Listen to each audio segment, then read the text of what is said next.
This this truck here is a 69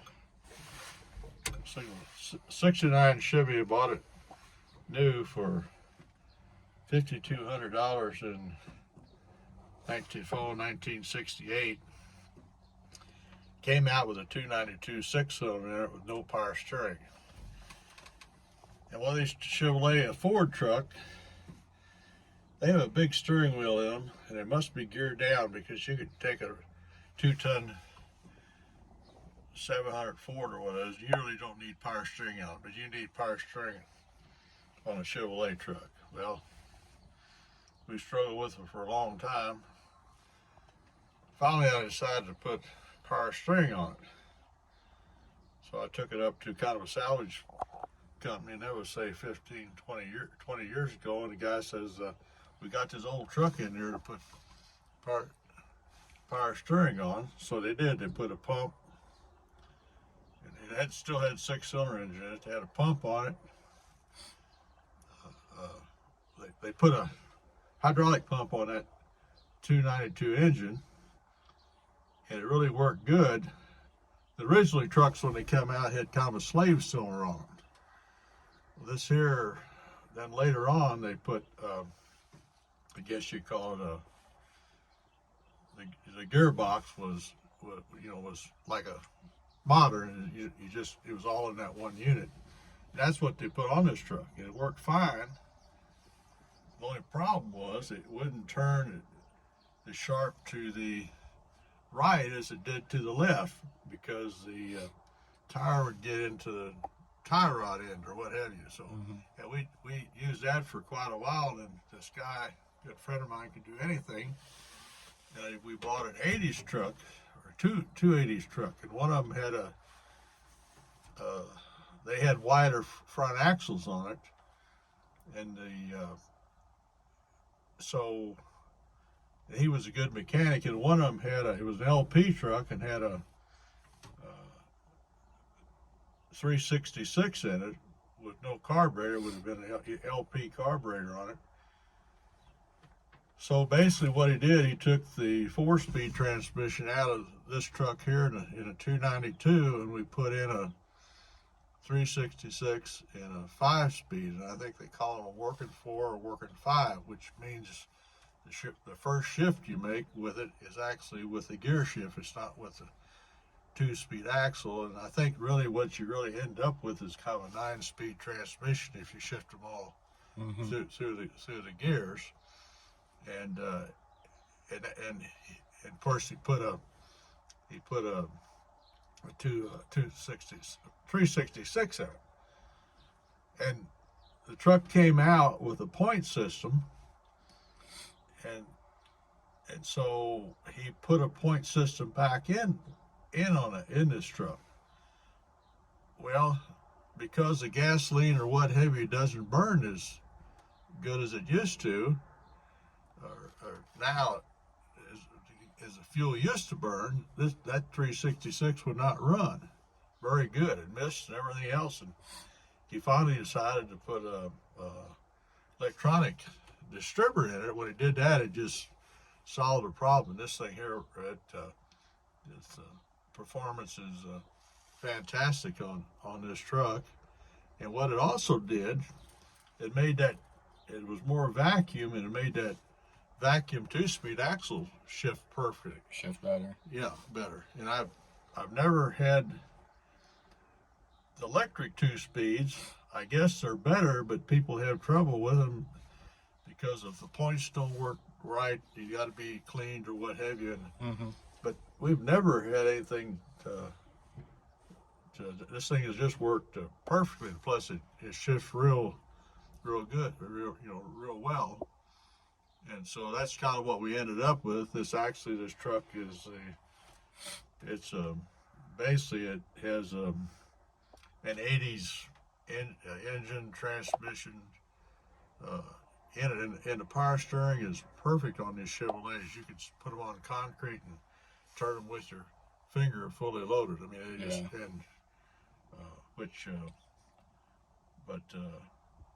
so I don't know. I just was kind of interested. I kind of like the old truck, and it we still use it for hauling rock and hauling grain and what have you, and it's, I think it'll be, well, I got it in '69, so it's over, you know, it's over 50 some years old, old now. So, but we'll start it up and just take it, kind of ride with it. Maybe I can kind of, you kind of see it. You can, I don't know if you can hear it or not, but you got kind of, well, it has a little vacuum out the first time. You can hear that vacuum shifted, and right here. So we'll start her up. And you don't, you kind of hear when you, one thing about these 5-speeds, some of the 5-speeds, which I'd like it better. This reverse is up, the pattern reverse is up here in the high to the left.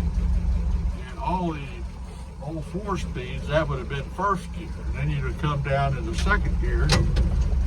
Then you'd gone up into, let's see, then you'd gone up to third gear, and then you'd been in high. And between each, unless you're loaded, well, mainly you use the low side of it, mainly if you're backing up with load on to get your, it gives you more power, but you normally don't, or if you're starting a heavy load in adverse conditions, you'll start it with the button down in the first side.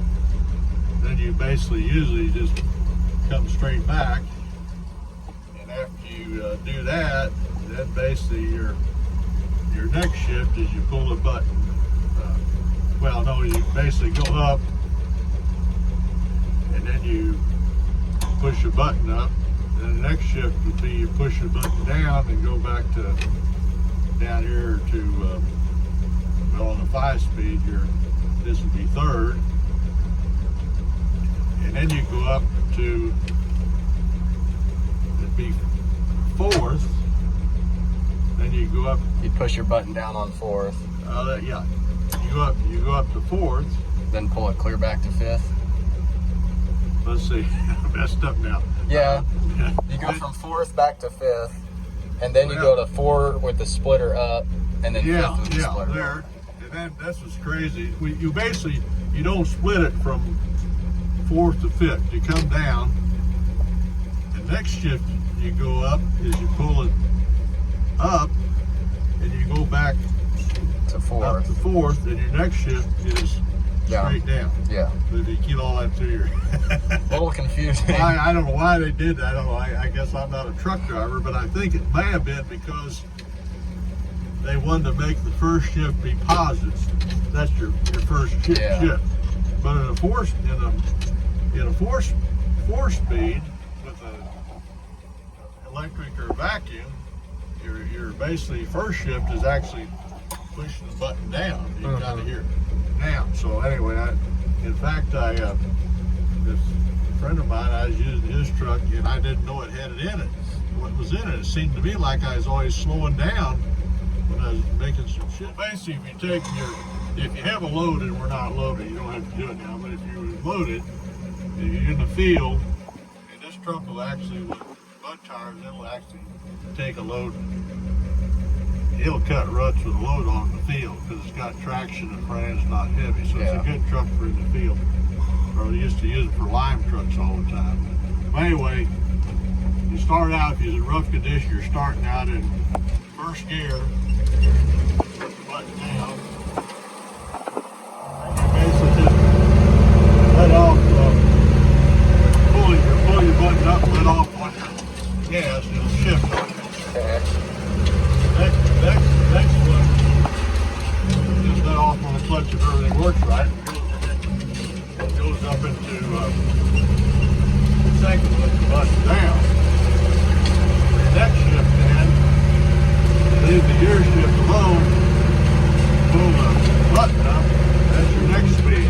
But you're still in second. You're still in second. Your next shift is basically let off of it. Push the button down. Now you're in third gear. Your next shift is pulling your button up. You're up into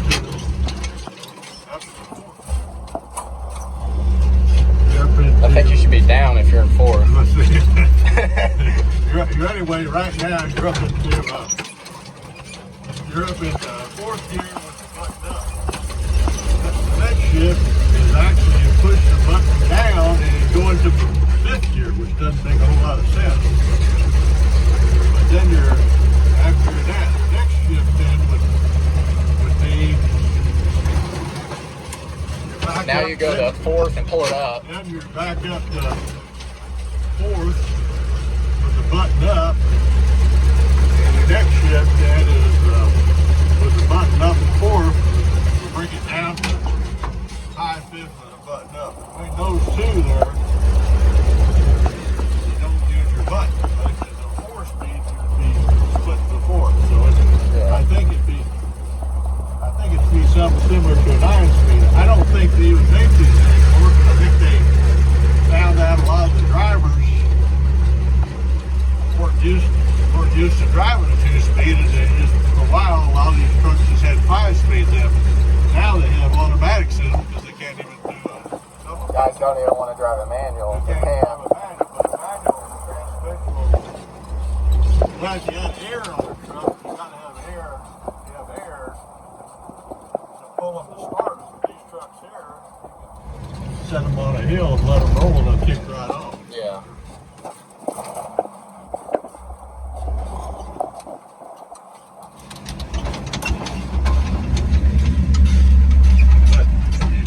When you drive it, you just get used to it, but it's kind of hard to explain what you're. You kind of have to get a feel for it. Yeah. Like.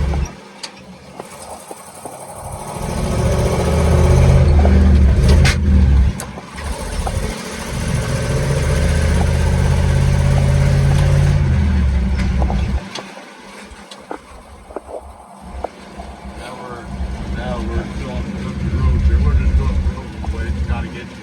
Don't want to go on the highway, but we're 80 years old. Start right here. And then second one, button down.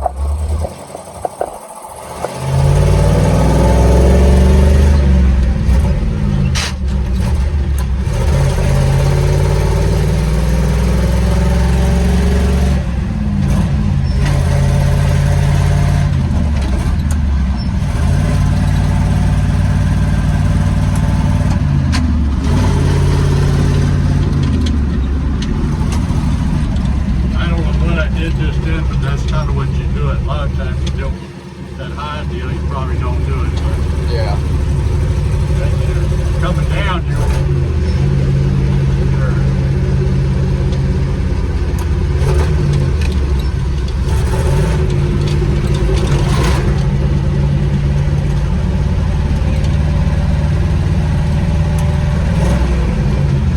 Well, because you really only need the splitter when you're loaded down. Yeah, if you're just driving it, you don't. Yeah, I'm just driving it.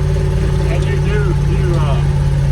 actually, if you look, we have one of these trucks with a brother does a tandem, and you need that extra gear. Yeah. Here, I mean, you're hauling nothing. I mean, you really don't need it. But if you're hauling a load of rock and hauling, 9 tons or so, you use that splitter all the time. Yeah. Or else you gotta have that distance. I mean, there's just too much difference in those gears. But you can just go right on through it. It doesn't. You want to keep that RPM up. Yeah. You don't have to plug it down. Now, this other old gravel truck I had one time, he had a 4-speed in it at a 366. His old 360, I don't know, about 9 tons of rock.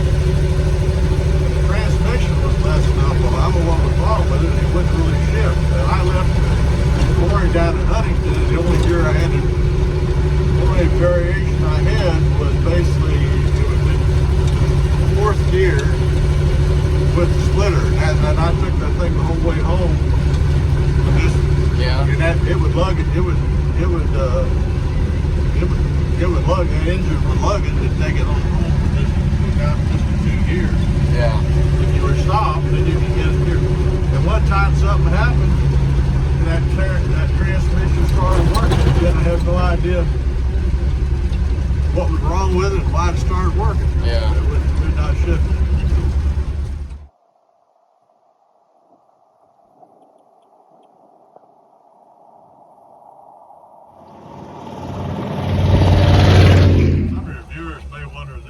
this thing here is for. And what it is when we get rock, it's all electronic when you pull on the scale after you get checked in and checked out. And if you're hauling the same kind of rock, you don't have to go through that process. Well, this is the card that you put on the reader, whatever that is. Before, you always have to reach out. This cab here is lower than some of the semis that come in there. So this, what I can do here, I can sit in the seat and just reach out here and touch that reader right there without ever having to do any struggling. And then when I get up to, when you check out, they got a receipt in a box, and you can take this other end of it and kind of raise that little door up and kind of move your ticket so you can just grab a hold of it without having to get out of the truck. I see so many people that have been driving for years and still struggling to get out of this thing. It's kind of a handy type deal. Yeah. But anyway, we use this truck for hauling rock that you can get around with it good. So, yeah. So we're just getting this truck backed in now. If y'all like this kind of content with the, you know, the old C60s and grain trucks and rock trucks and stuff, let me know. If you like it, like. If you want to subscribe, do that. It helps me a lot. And so, come back for more.